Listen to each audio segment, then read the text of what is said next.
Hey, Coach, how did KU not having Puka Williams this week kind of change the way you scouted them? It's interesting because it does matter because he was such a big part of their offense. They would use him in so many different roles. They use him, split him out a receiver and jet him into the backfield and do some things like that. And certainly it's going to create some, and maybe there's going to be some people out there that we're not sure who they are, where they fit, but I think one of the bigger issues for us is the uncertainty of what's going to happen at their quarterback position. And, who's going to be taking the snaps behind center. There's a lot of unknowns, which has spread us pretty thin in our preparation. And I also wanted to ask about AJ Parker. I know we've talked before about him switching positions here, but how did that, I guess, decision come about, and what was his reaction when you approached him about it, or he approached you about it?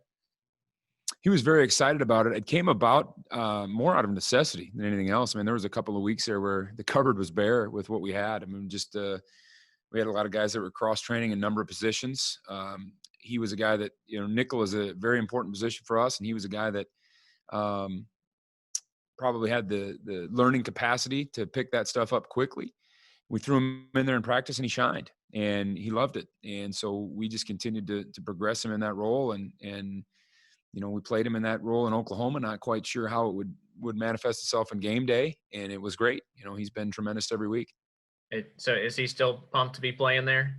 He's still pumped to be playing there. I think what excites him, he's such a smart, cerebral kid. I think what excites him is the fact that he's still learning the position. He played corner for so many years, and not very many scenarios that he hadn't seen out there. There's still some scenarios and things that he's uncovering in there and unpacking at the nickel position. I think that he enjoys that.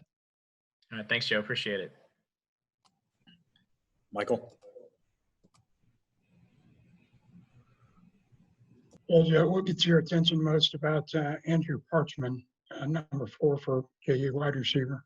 Yeah, just tremendous ball skills, great length, good route runner. He's a scary guy out there. They do try to establish the run, which gives him a lot of one-on-one opportunities, and he's able to convert on a lot of those. I mean, he's as good as there is in the league.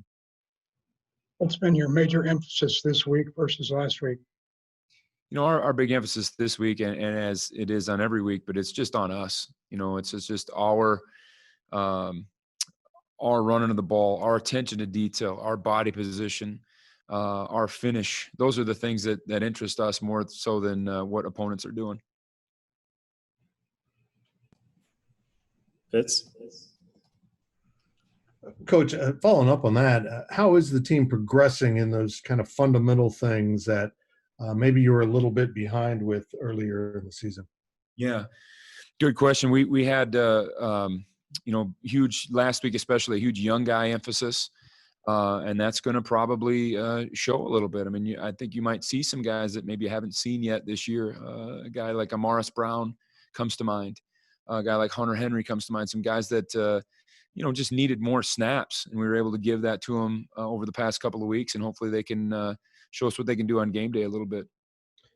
And you mentioned the KU quarterbacks. There's 3 of them. They're all a little bit different. How did they vary?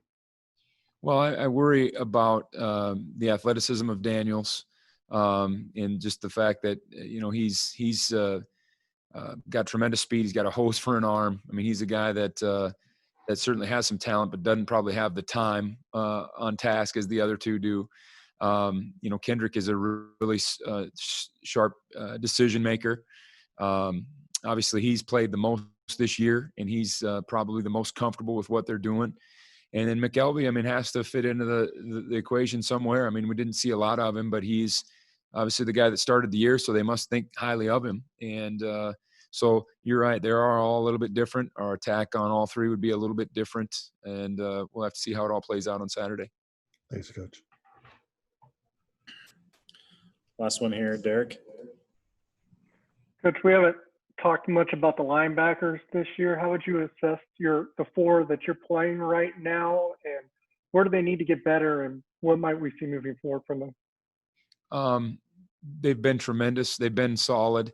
Coach Standard's done a great job with all 4 of them. I think I was just talking to somebody earlier. I don't pay attention to who's in. I mean, there's some I guess there's some positions where that matters to me when I'm calling a play. Doesn't matter to me at linebacker. I think all 4 of those guys are have a number of snaps on their belt, and they're all rock solid. They have a very great grasp of what we're doing. I think that there's no drop off when Deuce Green and Cody Fletcher's in the game, as opposed to Justin Hughes and Eli Sullivan. And we get to the point, we rotate those guys freely, and we get to the point where just whoever's got the hot hand is kind of the guy that stays in the game. And as far as getting better, I mean, they all have their strengths and weaknesses, but I think they complement each other well. We tend to roll those guys in pairs a little bit. And Justin Hughes and Eli Sullivan, they're a good tandem together. Justin is a great communicator, very detailed with his, alignments and fits and everything that he's doing.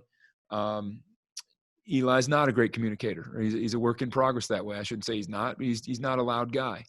And they complement each other that way. Eli runs all over the place, and you'll see him on one sideline, and 2 seconds later you see him on the other sideline. And Justin is a guy that prefers to stay, close to the center as much as he can. And so those two guys work with each other really well. And Deuce Green and Cody Fletcher have worked together for 3 years now. And those guys are comfortable with each other's strengths and weaknesses. So I think they feed off of each other in tandems very well. Lastly, you mentioned Amaris Brown could see the field this weekend. I think he played in week 1 on special teams. Without giving anything away, what's he shown to kind of prove that he belongs out there right now? Well, he's as athletic of a guy as we have on the team. I mean, he runs, he strikes, he, finishes on balls, trust him very much so in the open field.